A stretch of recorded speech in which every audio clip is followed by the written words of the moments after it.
Sí, yo creo, si me decís que prefiero las dos cosas, no, prefiero llegar en un clima que no empecemos a hablar del tema encima de la paritaria, que todo este clima, y fíjate que lo veníamos haciendo. El Día de la Industria, 2 de septiembre, en Tecnópolis hicimos un gran acto, el día que estuvo la CGT, estuvo la presidenta, nos convocó en aquel momento a ambos sectores, a la racionalidad, a no poner en riesgo este proceso importante de crecimiento, y en el sector industrial formal de una enorme recomposición del ingreso, en el sector industrial formal. Después, en la última conferencia industrial que hicimos a fin de noviembre, un panel entre el secretario general de la CGT, Moyano, y yo, coordinado por la Universidad de Buenos Aires, donde los dos estábamos hablando de largo plazo.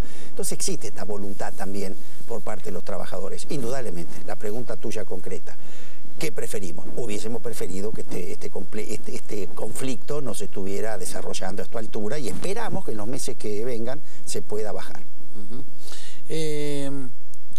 Hay industriales de, como se sabe, diversos rubros. ¿Quiénes son los que están esperanzados en el 2012 porque la perspectiva les demuestra que siguen teniendo una buena competitividad en aquello a lo que se dedican, porque la línea de gobierno facilita determinado tipo de negocios? ¿Y cuáles son los industriales que están, digamos, más preocupados?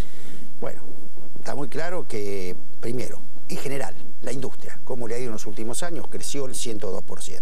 Es decir, a todos nos ha ido bien. ¿Qué pasó a partir de los 2 últimos años? Bueno, empiezan a diferenciarse sectores.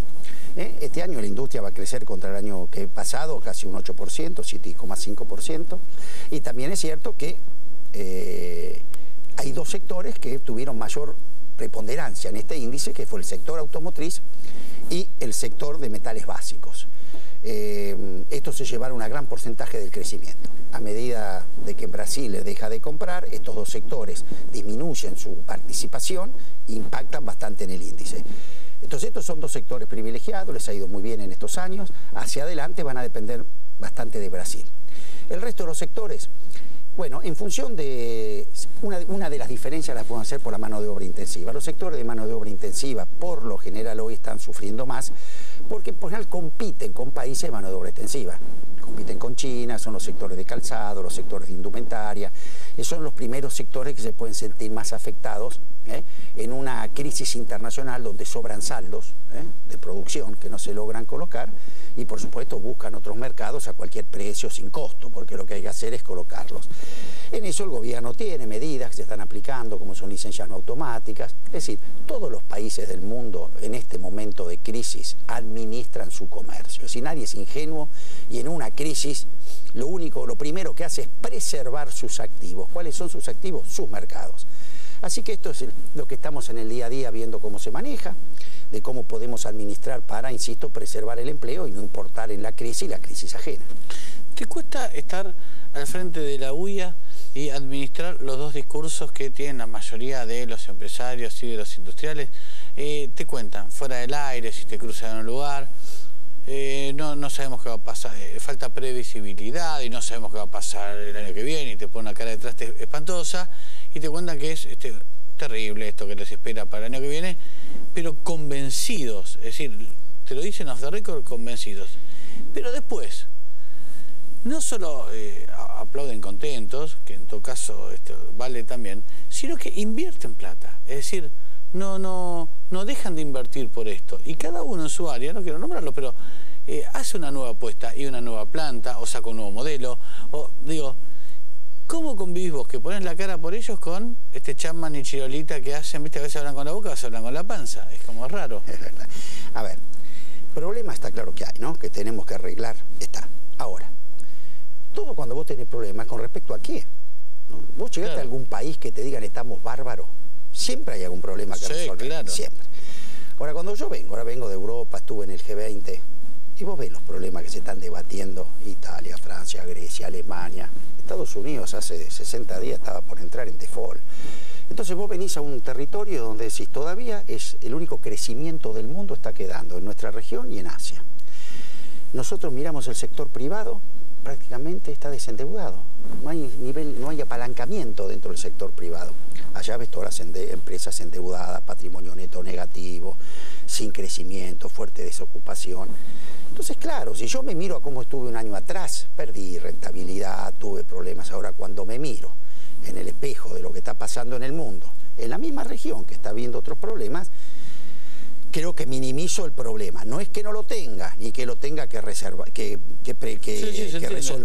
pero creo que indudablemente nosotros, insisto, ¿qué estamos viendo el sector industrial? Si el año que viene vamos a crecer el 4,5 o si vamos a crecer el 5,5, según como venga, pero estamos hablando de crecimiento.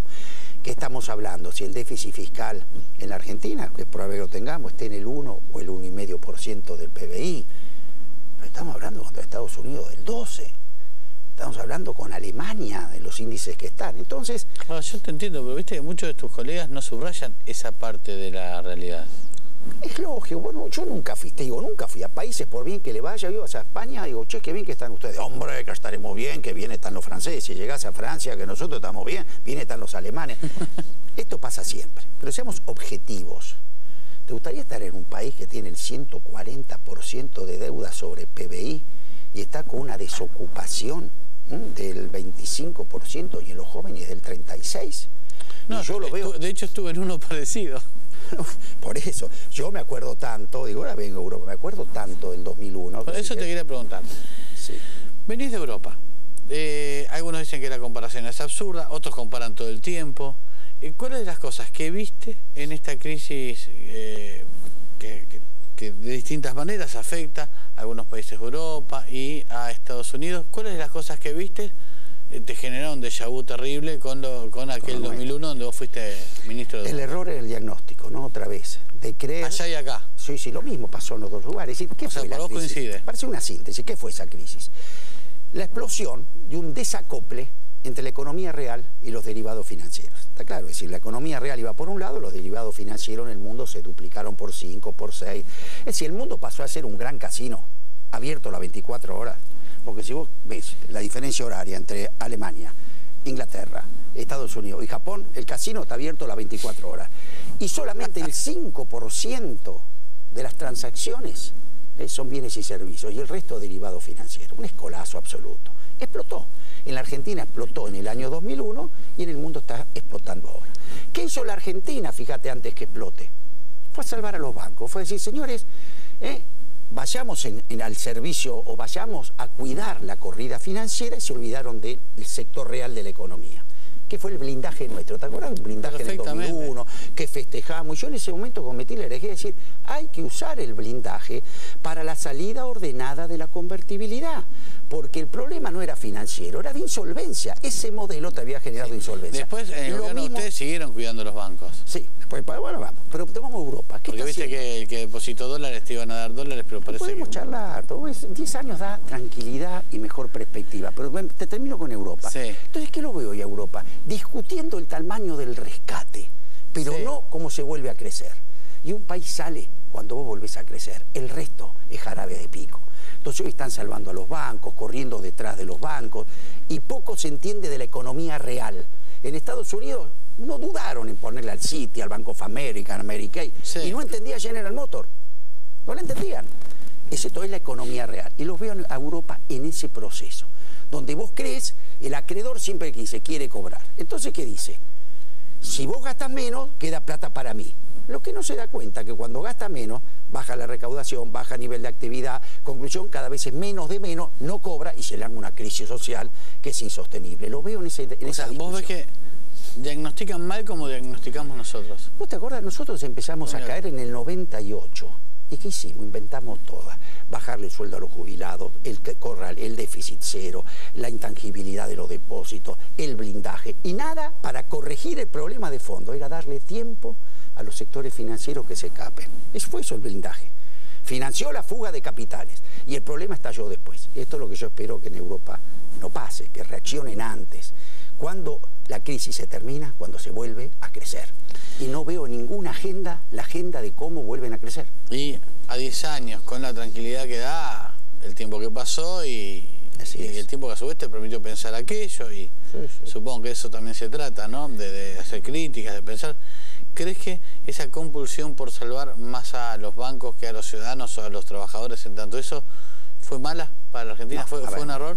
Nada se puede juzgar. ¿O el sistema se salva con eso? Nada se puede juzgar fuera del contexto en que se dan las cosas. Primer tema. Argentina llega a esa crisis, acordémonos, y no quedó nada por romper, claro. 5 presidentes en 10 días desde lo político, se decretó ya el peor default de la historia de la humanidad, 18 monedas circulaban en la Argentina, habían cerrado los bancos, habían pasado las elecciones de octubre con el 40% del padrón votando y diciendo que se vayan todos, una sociedad al borde de la explosión. Y ahí llegamos nosotros, no es que la hicimos, agarramos el país defolteado, con 5 presidentes en 10 días, la gente en la calle, eso es lo que se agarró. Además, vos para agarrar una crisis de esa, lo que necesitas es tiempo, ¿no? Bueno, yo tenía a mis 2 hijas veraneando y tuvimos que arrancar en 24 horas. ¿Sabés qué agarramos nosotros cuando ese gobierno de unidad nacional llegó? Estaban los radicales, el Free Paso, a mí Alfonsín me invitó a ese gobierno. Le dije, doctor, ¿no tiene algo mejor por ofrecerme? Porque la verdad lo que había eran los muertos.